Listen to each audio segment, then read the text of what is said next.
গতকালকে বাংলাদেশ আসছে, ভালো কথা, 4 রানে হারলো। জেতা ম্যাচ, যেখান থেকে খুব ইজিলি জেতা যেত, 3 ওভারে 20 রান দরকার ছিল, সেটা করতে পারে নাই। আম্পায়ারদের বাজে ডিসিশন ছিল, সে কারণে আমরা এই ম্যাচটাতে আসলে সেভাবে আমাদের অনুকূলে ছিল না। বাট আমার সব থেকে হতাশ লাগছে সাকিব আল হাসানকে নিয়ে।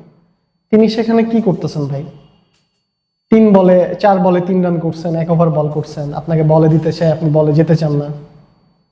গত ম্যাচে যখন আপনি শ্রীলঙ্কার সাথে বল করলেন, 3 ওভারে 30 রান দিলেন 10 ইকোনমি রেটে, আর 14 বলে 8 রান করলেন।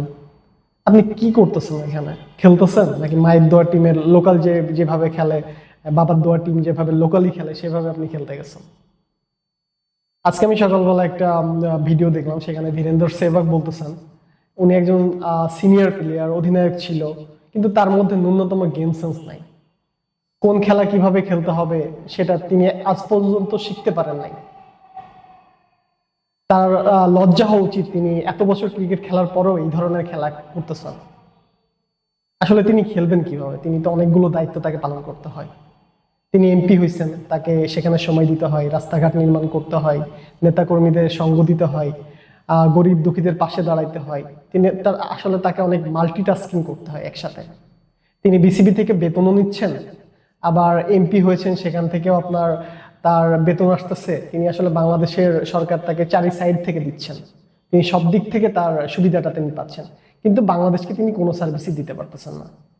আপনি যদি সার্ভিস দিতে না পারেন, আপনার বাংলাদেশ টিমের সাথে থাকার দরকার নেই। আপনাকে এমপি বানানো হয়েছে, আপনি জনগণের পাশে যান, তাদের সেবা করেন, রাস্তাঘাট নির্মাণ করেন। আপনি তো প্র্যাকটিসই করেন না, দলের সাথে আপনার তো কোনো সম্পর্কই নেই। আপনি নিজেকে মনে করেন যে আপনি সুপিরিয়ার, আপনার কারোর সাথে আপনার চলে না, আপনি সবার সাথে বাজে বিহেভ করেন। আপনাকে যদি লাস্ট ওভারে বল দেওয়া হয়, আপনি তখন বলটা ছুঁড়ে মারেন।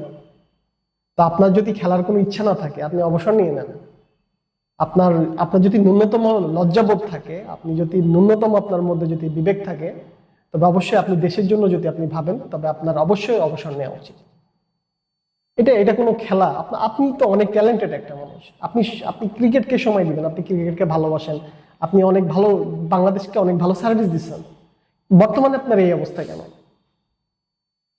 আসলে একসাথে যদি আপনি অনেকগুলো কাজ করতে চান, আপনি সেটাতে সফল হইতে পারেন না। মানুষকে যে কোনো একটা কাজে ফোকাস হইতে হয়। আপনি হয়ে গেছেন অনেকগুলো কাজে ফোকাসড।